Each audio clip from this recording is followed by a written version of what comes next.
Auzubillahiminash-shaytanir-rajim. Bismillahir-rahmanir-rahim. Assalamu alaikum and welcome. Today I am going to teach you something about dialogue writing skill. Dialogue writing skill. But we have to create this dialogue out of the given situation. Now the strategy has changed. Now a student has to answer a question by following a given situation. Situation is given here. Read the following mind map and develop a dialogue between a teacher and a student in a classroom situation. Mind map is given below. This is life. This is the central theme of mind map. About mind map, I can say that it is like a sun. Like a sun. It radiates out its rays in all directions. जिस तरह सूर्य चमकता है ना, हर तरफ से निकलती है वो किरणें। इसी तरह से जब हम किसी भी चीज़ पर, किसी भी थीम पर, किसी भी टॉपिक पर, किसी भी आइडिया पर एक माइंड मैप बनाते हैं। माइंड मैप का सीधा सादा मतलब ये होता है कि इंसान किसी चीज़ के बारे में जब जहन में कुछ सोचता है तो मुख्तलिफ़ किस्म के रिलेटेड आइडियाज़ जन्म लेते हैं। मसलन हम सोचते हैं शादी से मुतल्लिक, marriage. For example here we take marriage.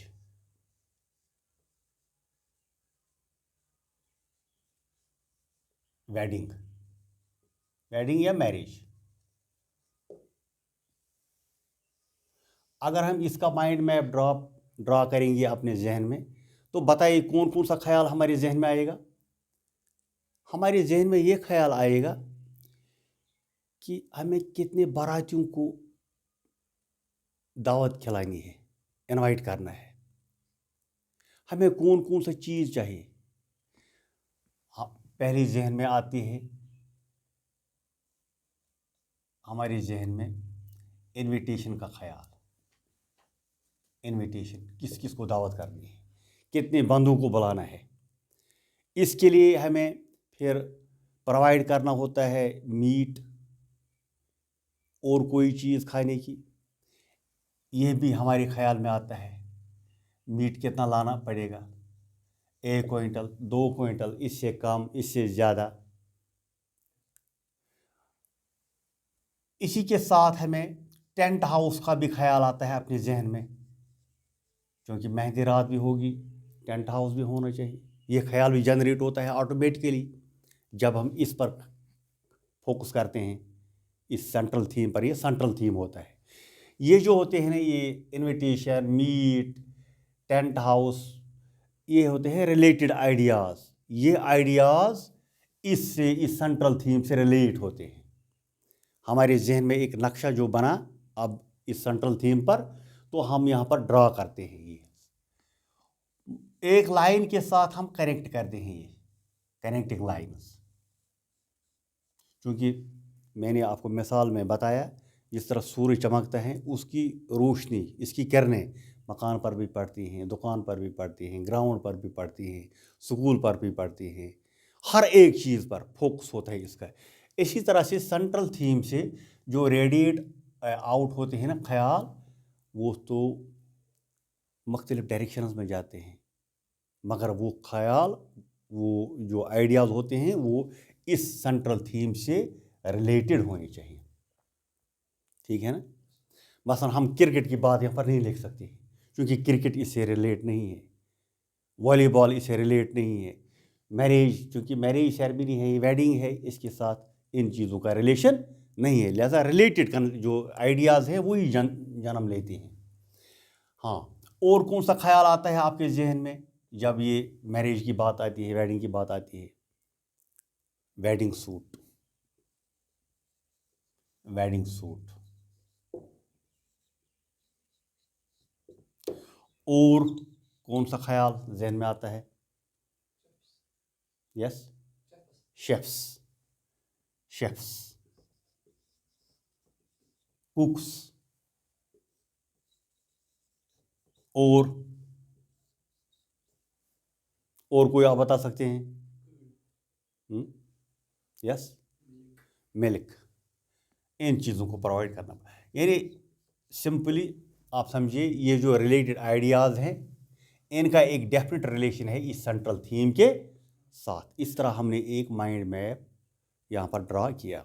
अब हम समझने की कोशिश करेंगे इसके फ़ायदे क्या हैं, क्योंकि हर एक चीज़ का एक फ़ायदा होना चाहिए, तभी तो हम करते हैं। अगर कोई किसी चीज़ का कोई फ़ायदा नहीं होगा तो हम क्यों करेंगे, किस लिए करेंगे? इसका फ़ायदा ये होता है इस माइंड मैप का, नंबर एक, ये हमें रिमेंबर करने में, याद दिलाने में, रिकॉल, रिमेंबर एंड रिकॉल, चीज़ों को याद रखने में और चीज़ों को याद करने में, जहन में ताज़ा करने में मदद करता है। ऑटोमेटिकली हमें जन्म लेते हैं ये ख्यालात जो मैंने आपसे बताई ना, शेयर किए ये आइडियाज़, या ऑटोमेटिकली जन्म लेते हैं जब हम इस पर फोकस करते हैं सेंट्रल थीम पर। तो हमें रिलेटेड आइडियाज़ यानी मेन आइडियाज़ यहाँ पर आते हैं। ये हमारा कीवर्ड है, कीवर्ड के इर्द गिर्द जो भी ख्यालात हैं वो ऑटोमेटिकली हमारे जहन में जन्म लेते हैं। यानी इसका मतलब है, एक फ़ायदा ये है चीज़ों को रिमेंबर करने में, याद करने में, उनको रिकॉल करने में, जहन में ताज़ा करने में मदद देता है माइंड मैप आप किसी भी चीज़ पर अप्लाई कर सकते हैं। मतलब आपने अपने क्लास में पढ़ा है ग्लोबल वार्मिंग से मतलब, आपने पोइम पढ़ी है ब्रूक, पढ़ी है ना ब्रूक।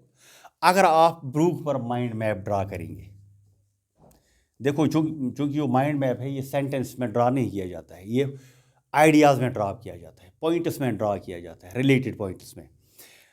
जब हम ब्रूक की बात करते हैं तो पहला ख्याल क्या आता है आपके जहन में,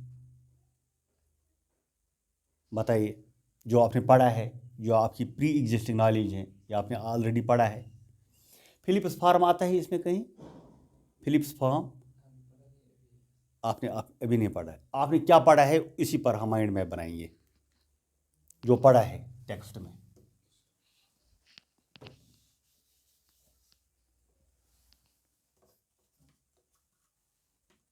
जो हमने पढ़ा है इसी पर माइंड मैप बनाएंगे, बताइए। हाँ, बताइए एक लेसन का नाम। चलो ठीक है, ग्लोबल वार्मिंग पढ़ा है, यस, ग्लोबल वार्मिंग।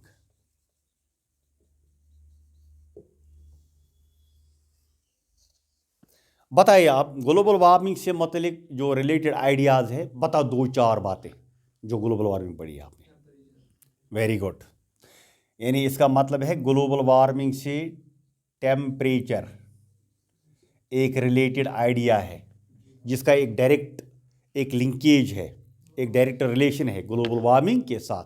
क्योंकि ग्लोबल वार्मिंग में जो अर्थ टेम्परेचर है, सरफेस टेम्परेचर, वो राइज होता है। इसके अलावा, वेरी गुड, इसका कॉज है, ये हम लिखेंगे कॉज में, ग्रीन हाउस गैसेस। इसके अलावा इस ग्लोबल वार्मिंग में जो क्लाइमेट है ये चेंज होता है, क्लाइमेटिक चेंज आती है इसमें। क्लाइमेटिक चेंज मीन्स हम एक्सपेक्ट करते हैं सनी डेज को, तो हमें रेनी डेज होते हैं, विंडी डेज होते हैं, ठीक है। एक क्लाइमेटिक चेंज होती है। जहाँ हम गर्मी एक्सपेक्ट करते हैं वहाँ बहुत सर्दी होती है, जहाँ हम बहुत सर्दी एक्सपेक्ट करते हैं वहाँ पर सनी डेज होते हैं। जैसे कि आजकल जनवरी में हम क्या एक्सपेक्ट करते थे, आज से 10-15 साल पहले, बर्फ़, बारिश, बहुत ठंडी हवाएं। तो आज कुछ नहीं है, आज बिल्कुल मौसम ठीक है, धूप खिली हुई है। ये एक क्लाइमेटिक चेंज है। इसके अलावा ग्लोबल वार्मिंग से मतलब कुछ आप बता सकते हैं? हाँ, ओजोन होल का है इसके साथ कोई लिंक इस ग्लोबल वार्मिंग के साथ? इसके अलावा कोई? हाँ, मेल्टिंग ऑफ ग्लेशियर्स, ये भी हमारे जहन में आता है। ग्लेशियर मेल्ट होते हैं, जब ज़मीन का टेम्परेचर बढ़ेगा ऑटोमेटिकली जो जो ये स्नो है तो ग्लेशियर्स हैं, ये मेल्ट होगा, melting of glaciers. Very good. Any related idea, और कोई आइडिया जो इस ग्लोबल वार्मिंग के साथ ताल्लुक़ रखता हो? शाबाश।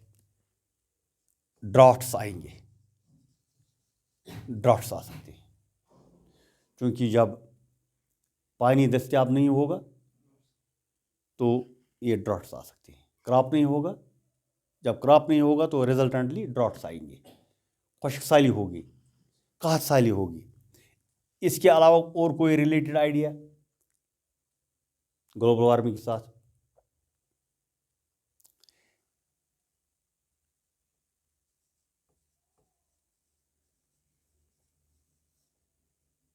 Seasonal demarcation is last.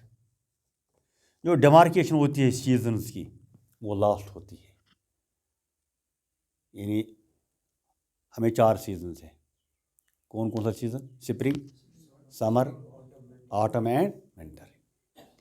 This time we are in the winter season, but just in नाम में है विंटर सीजन, मगर प्रैक्टिकली विंटर सीजन नहीं है। इसी का मतलब है जो सीजनल डिमार्केशन होती है वो भी ग्लोबल वार्मिंग से मुतासिर होती है। ये हमने एक और माइंड मैप ड्रॉप किया। अब आपको समझ आया होगा कि माइंड मैप बनाने से हमें क्या फ़ायदा है। रिलेटेड आइडियाज़ हमारे जहन में ऑटोमेटिकली जन्म लेती हैं। जब हम सेंट्रल थीम पर, जो हम सेंटर में रखते हैं ना थीम, जब हम इस वर्ड पर फोकस करते हैं, थोड़ा बहुत सोचते हैं, तो ऑटोमेटिकली हमारे जहन में ख़यालात जन्म लेते हैं। यह एक फ़ायदा है रिमेंबर एंड रिकॉल। दूसरा फ़ायदा क्या है इस माइंड मैपिंग का? दूसरा फ़ायदा ये है कि माइंड मैपिंग एक ब्रेन बूस्टर भी है, हमारी जहन को बूस्ट करता है। लिहाजा चूँकि नई ट्रेंड यही है कि बच्चों को माइंड मैपिंग के ज़रिए अगर समझाया जाए तो वो इन्फॉर्मेशन को काफ़ी देर तक रिटेन कर सकते हैं। क्योंकि हमारा जो ब्रेन है, इसका मैकेनिज़्म है, जब हम चीज़ों को रिवाइज़ नहीं करेंगे तो ऑटोमेटिकली ये चीज़ें हमारी जहन से निकल जाती हैं। ज़्यादा देर तक हम इन्फॉर्मेशन को रिटेन नहीं कर पाते हैं। मगर इस माइंड मैपिंग के ज़रिए क्या होता है कि जो हमारा ब्रेन है ये बूस्ट होता है, ब्रेन बूस्टिंग का काम करता है। हम हर चीज़ पर ये अप्लाई कर सकते हैं। अपने चैप्टर्स को जो हमने पढ़ा है उसको रिकॉल करने के लिए, उसको रिमेंबर करने के लिए, याद रखने के लिए, इन्फॉर्मेशन को ज़्यादा टाइम तक हमारे अपने जहन में रिटेन करने के लिए हम इस्तेमाल कर सकते हैं। So brain boosting. Number 3, it also helps in creativity. Creative हमें बनाता है, क्रिएटिविटी, और हमारी प्रोडक्टिविटी को भी इंक्रीज़ करता है। हम ज़्यादा से ज़्यादा चीज़ें प्रोड्यूस कर सकते हैं। और एक बच्चे को भी कहेंगे, इसको एक सेंट्रल थीम हम देंगे, अब कहेंगे बताइए 2-4 चीज़ें इस थीम से मतलब अगर हम ऐसे करेंगे, मतलब हमने लिखा है ये सेंट्रल थीम किचन, ये सेंट्रल थीम है। अब एक छोटे बच्चे को कहेंगे, 2 साल, 3 साल, 5 साल, 6 साल के बच्चे को जो फर्स्ट में पढ़ता हो, बता किचन से रिलेटेड कुछ चीज़ें क्या क्या देखा है किचन में, वो फ़ौरन कहेगा क्या क्या चीज़ें देखी है। यानी कम से कम 2-4 चीज़ें बता सकते हैं, ऑटोमेटिकली इसके जहन में आएंगी। क्रिएटिविटी में मदद करता है और प्रोडक्टिविटी में मदद करता है। नंबर 5, इन्फॉर्मेशन रिटेन करने में। जो इन्फॉर्मेशन आपको मिलती है टीचर के ज़रिए, इन्फॉर्मेशन को रिटेन करने में, इन्फॉर्मेशन रिटेंशन में मदद देता है। यानी काफ़ी टाइम तक आप ये इन्फॉर्मेशन अपने जहन में रिटेन कर सकते हैं। नंबर 6, एक और फ़ायदा है। वो फ़ायदा क्या है? किसी चीज़ को रिवाइज़ करना है। रिवाइज़ करने के लिए ये बेहतरीन चीज़ है। पॉइंट्स में आप रिवाइज़ करो, फुल सेंटेंस लिखने की कोई ज़रूरत नहीं। आप बताइए ये एक एक वर्ड लिखने से हमें क्या फ़ायदा है? जब आपने एक एक वर्ड लिखा, ये रिलेटेड आइडिया, इसी पर तो सेंटेंस ही जन्म लेते हैं। क्योंकि सेंटेंस बनाने के लिए क्या चाहिए? आइडियाज़ चाहिए। आइडियाज़ आपके सामने हैं, अब आप सेंटेंस बना सकते हैं। इससे पहले मुश्किल था क्योंकि आइडियाज़ भी आपके सामने नहीं थे। अब आपके सामने आइडिया पॉइंट्स आ गए, आप इन पॉइंट्स पर आप सेंटेंस आसानी के साथ बना सकते हो। सो एक और फ़ायदा क्या है? अब ये इन्फॉर्मेशन रिटेंशन में मदद करता है, रिटेन करने में इन्फॉर्मेशन काफ़ी देर तक अपने जहन में। और अब आप रिवाइज़ करने में, किसी चीज़ को, किसी लेसन को आप रिवाइज़ करना चाहते हैं तो सही बेहतरीन तरीका यही है कि आप पॉइंट्स में या माइंड मैपिंग के ज़रिए अपने चैप्टर्स को रिवाइज करो। या आप किसी टीचर से कुछ सीख रहे हैं, आपके पास इतना टाइम नहीं है कि आप फुल सेंटेंसेस लिखेंगे, तो आप क्या करेंगे, आप छोटे छोटे आइडियाज़ में, जैसे मैंने कहा ना, किसी टॉपिक से मतलब जो भी आइडियाज़ है आप उनको नोट डाउन करते जाइए, पॉइंट में लिखते जाइए, यानी टेकिंग नोट्स इनमें मदद करता है माइंड मैपिंग। अब आपको माइंड मैपिंग समझ आई होगी। हमारा असली मेन फोकस क्या है सीखना है हमें आज? Dialogue writing. मगर सीखने किस में है? सिचुएशन फॉलो करके। सिचुएशन क्या थी? Mind mapping. अब आपने माइंड मैपिंग थोड़ी बहुत समझ ली, ये माइंड मैपिंग होती क्या है।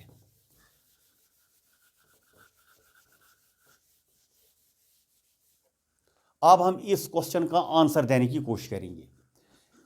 क्वेश्चन है, read the following mind map and develop a dialogue between a teacher and a student in classroom situation. इसी माइंड मैप को फॉलो करते हुए हमें डायलॉग बनाना है। अब थोड़ा बहुत मैं डायलॉग के बारे में आपको चंद चीज़ें बताऊंगा, ये डायलॉग क्या होता है।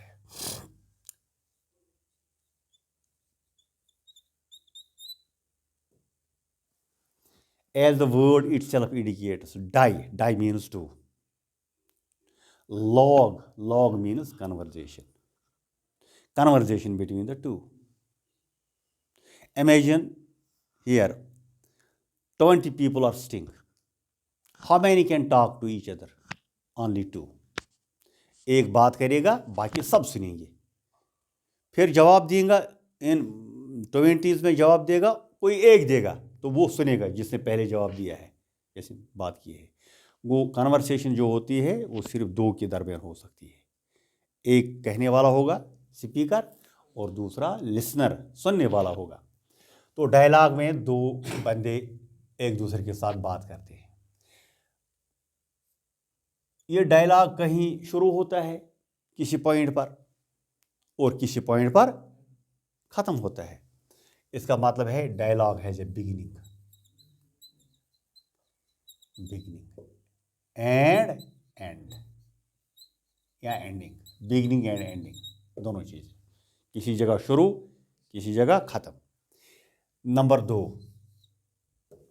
चूँकि जो डायलॉग है ये तो पोलाइट तरीके से शुरू होना चाहिए। जब हम किसी के कमरे में जाते हैं, पहला काम क्या करते हैं? ग्रीटिंग। पहला काम हम ग्रीटिंग करते हैं।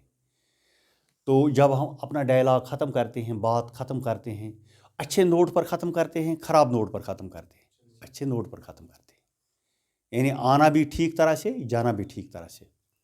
वो इसका मतलब है कि पोलाइट बिगिनिंग, ठीक, इनिशिएशन और बिगिनिंग, इनिशिएशन एंड एंडिंग, ठीक है। नंबर 3, अब हम लैंग्वेज पर आते हैं। चूँकि लैंग्वेज जो है ये मुख्तलिफ सूरतों में, मुख्तलिफ चीज़ों में, मुख्तलिफ डिस्कोर्सेज में चेंज होती रहती है। इस डायलॉग में जो लैंग्वेज चाहिए वो सिंपल चाहिए, कॉम्प्लेक्स नहीं। Simple sentences you can use, simple language. Sometimes you can use a word, just a word, एक वर्ड, और कभी कभी आप फ्रेज इस्तेमाल कर सकते हैं, कभी कभी शॉर्ट सेंटेंस इस्तेमाल कर सकते हैं, शॉर्ट सेंटेंस। क्योंकि डायलॉग में है यही हमें, हमारा मकसद रहता है कि हम अपना मतलब किसी को समझा सके, मतलब की बात। अगर किसी को कभी एक वर्ड में मतलब समझ आता है, मसलन मैं आपको बताऊंगा,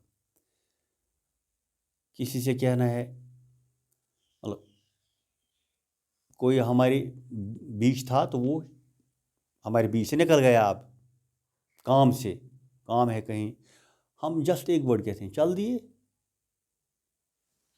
यानी द्राख, बस इतना काम है, इसी में हमारा काम होता है, हमारी मतलब की बात, चल दिए। कभी कभी एक शॉर्ट सेंटेंस और कभी कभी एक फ्रेज, यानी 2-3 वर्ड्स, 2-4 वर्ड्स, कभी कभी शॉर्ट सेंटेंस। और डायलॉग का ये एक और ख़ास चीज़ आप मद्देनज़र रखना है कि डायलॉग में आपको जो लैंग्वेज आपने इस्तेमाल की है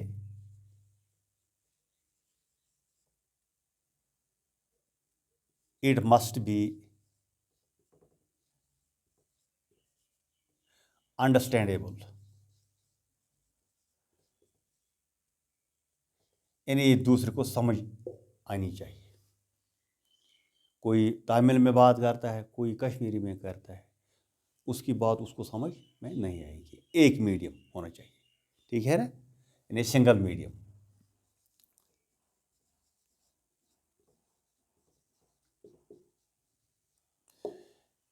ये थे 2-4 पॉइंट्स इस डायलॉग से मुतल्लिक जो आपको याद रखने हैं जब हम डायलॉग कंस्ट्रक्ट करेंगे। कंस्ट्रक्ट करने के दौरान आपको ये याद रखने हैं। अब हम प्रैक्टिकल एप्लीकेशन पर आएंगे अपने सवाल की। जो हमारा सवाल है अब हम उसको हल करने की कोशिश करेंगे। जैसे कि सिचुएशन में दिया गया है, read the following mind map and develop a dialogue between a teacher and a student. उसके दरमियान हमें डायलॉग कंस्ट्रक्ट करना है, टीचर एंड स्टूडेंट के दरमियान। बताओ क्या करेंगे हम। अब पहले ग्रीटिंग्स, यहाँ पर क्या लिखेंगे? शाबाश, स्टूडेंट, वेरी गुड, स्टूडेंट।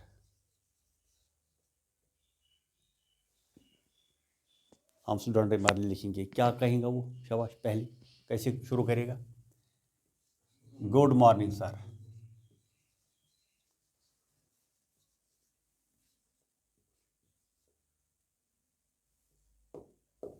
हाँ, फिर टीचर,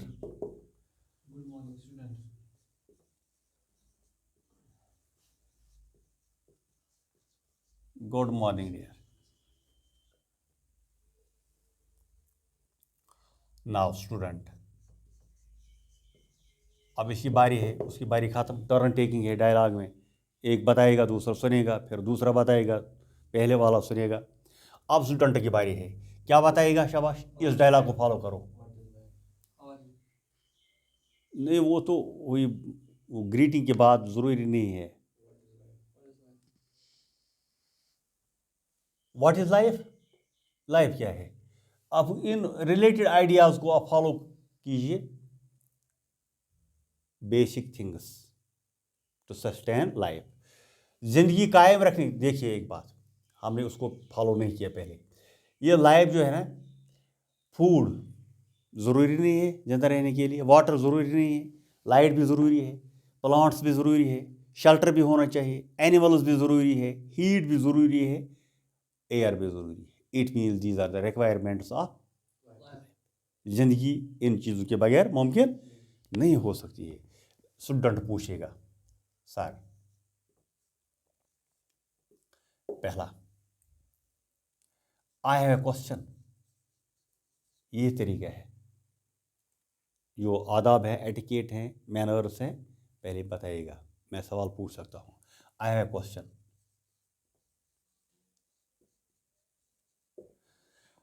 टीचर क्या बताएगा? शाबाश, जवाब में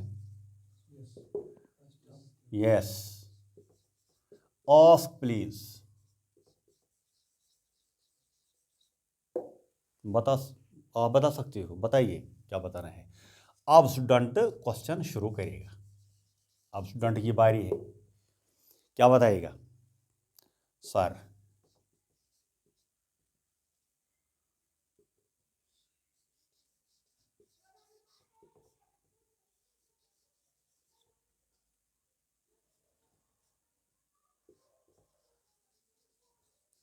what are things required for life? ज़िंदगी गुजारने के लिए कौन कौन सा चीज़ चाहिए? बताइए, टीचर क्या बताएगा? शाबाश। हाँ, वी नीड फूड, जैसे दिया गया है, फूड, एयर एंड वाटर। तीन चीज़ें ख़त्म हो गई यहाँ पर, फूड, एयर एंड वाटर। अब बाकी चीज़ें रह गई। एक ही बार में मत पूछेगा ये स्टूडेंट, नहीं, एक ही बार जवाब मिल सकता है। ये स्टेप वाइज प्रोसेस है। आप स्टूडेंट कहेगा, स्टूडेंट आप अपने टीचर से पूछेगा, role sir, what is the role of plants and animals. खबर है ना, प्लांट्स एंड एनिमल्स, इनका क्या रोल है जिंदगी में? क्या इनके बगैर हम जिंदगी जी नहीं सकते हैं? क्या मुश्किल होगी जिंदगी गुजारना प्लांट्स एंड ट्रीज के बगैर? Sir, what is the role of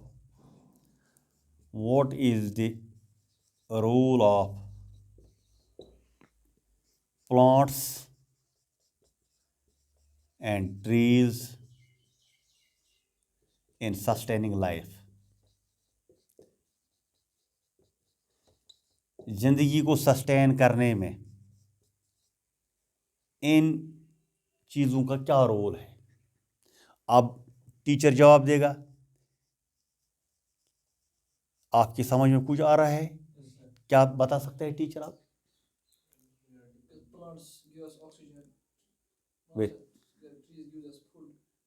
yes, हाँ। What is the role of plants and trees? Plants and animals rather, no trees. Plants and animals. Animals. यहाँ पर animals है। शाबाश। We need plants as food. They supply us food. And we need animals. Animals किस लिए ज़रूरत है? We need animals. We need animals for getting meat,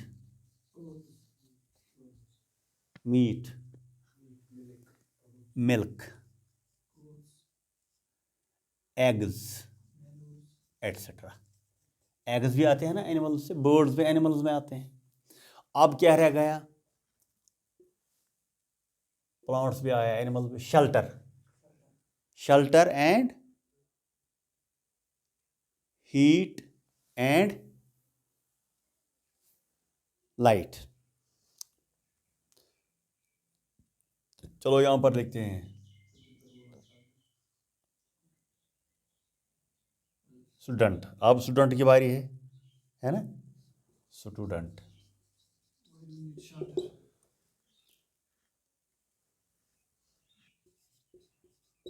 sir, why is shelter important? Yeah, why do we need shelter? Different. You can construct your question differently. Why is shelter important? Why is shelter important? Teacher, आप समझो अपने जहन में क्यों ज़रूरी है shelter?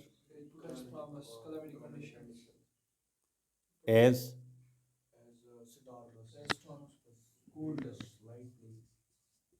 we need shelter to protect ourselves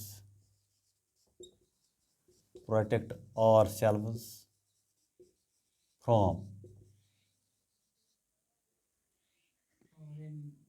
rain, snow,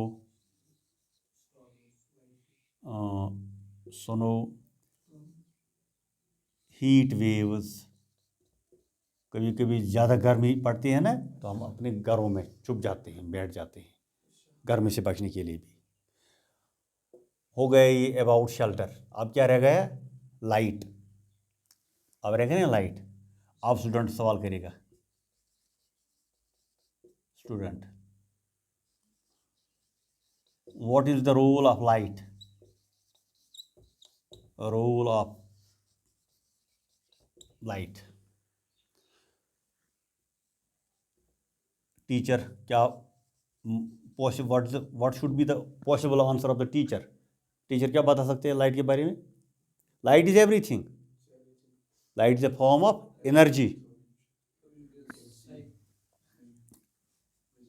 it is because of light. Because of light, photosynthesis is possible. It's because of light. Photosynthesis is possible. Photosynthesis is possible. We need light. We also need light to see things. That was all about this first question. Read the following mind map and develop a dialogue between a teacher and a student in classroom situation. अब last part इसका, अब आपको घर में एक try करना है इसी तरह से, इस हेडिंग के तहत डू इट योरसेल्फ। आज घर में जाके आप इसको ट्राई करो।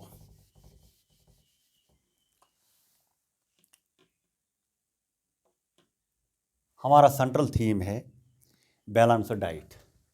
ये लिखो आप, बैलेंस्ड डाइट।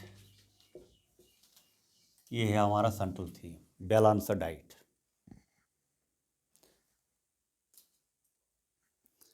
अब आप बताइए, बैलेंस्ड डाइट का जो ये वर्ड हमने लिखा है, इस पर आपने फोकस किया, आपके जहन में कुछ ख्याल जनरेट हुए, आइडियाज़ बताइए ज़रा।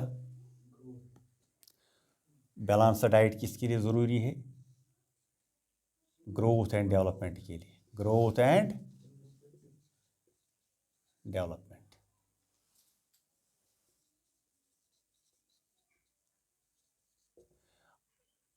बैलेंस्ड डाइट के पार्ट्स भी हमारे जहन में आता है एक ख्याल, इसके क्या पार्ट्स होते हैं, कौन कौन से होते हैं, कौन कौन से पार्ट्स होते हैं जिसको हम बैलेंस्ड डाइट कहते हैं? कार्बोहाइड्रेट्स जिस गुज़ा में होंगे, इसी गुज़ा में होंगे फैट्स भी, वेरी गुड, इसमें होंगे प्रोटीन्स भी, इसी में होंगे विटामिन एंड मिनरल्स भी, very good, vitamins and minerals. इसी में होगा वाटर भी, इसी में होगा रफेज भी, roughage.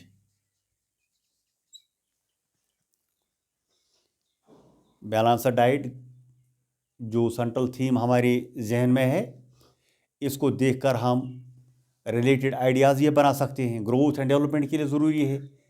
Balanced diet contains fats, proteins, vitamins and minerals, water, roughage. अब अगर हम इस और भी खींचना चाहते हैं, उसको एक्सपेंड करना चाहते हैं, हम एक्सपेंड कर सकते हैं। ये हुआ सेंट्रल थीम यानी कीवर्ड, मेन आइडिया। ये हैं सब मेन आइडियाज़। सब मेन आइडियाज़ से भी अब ब्रांचेस निकल सकते हैं। प्रोटीन्स किस डाइट में होती हैं? वेरी गुड, फिश में, very good, for example milk में। इसी तरह से फैट्स पोटैटोज में, इसी तरह चीज़ में, इसमें फैट्स होते हैं। अच्छा, कार्बोहाइड्रेट्स राइस में, वीट में। कितने आइडिया जनरेट होते हैं हमारे जहन में माइंड मैपिंग के ज़रिए। लिहाजा आपको घर में जाके मुख्तलिफ़ चीज़ों पर, मुख्तलिफ़ सेंट्रल थीम्स पर माइंड मैप बनाना चाहिए। क्या अब आप इस माइंड मैप पर, इस सेंट्रल थीम पर जो माइंड मैप मैंने आपने को दिया है, आप इस पर एक डायलॉग कंस्ट्रक्ट कर सकते हैं? मगर बनाना किस पर है वो मैंने नहीं देखा अभी, किस पर बनाना है। ये भी इसी तरीके से ट्राई करो between teacher and a student. read the following mind map, and develop a dialogue between a teacher and a student in classroom situation. ये आपके लिए सवाल है, ये जाके घर में करना है। इंशाल्लाह कल हम इस पर एक और ट्राई करेंगे डायलॉग पर। कल आपका टाइम रहेगा 9:30 से, ठीक है ना? 9:30 10 तक, 9:30 से 10 तक, ठीक है? It was all about this dialogue writing.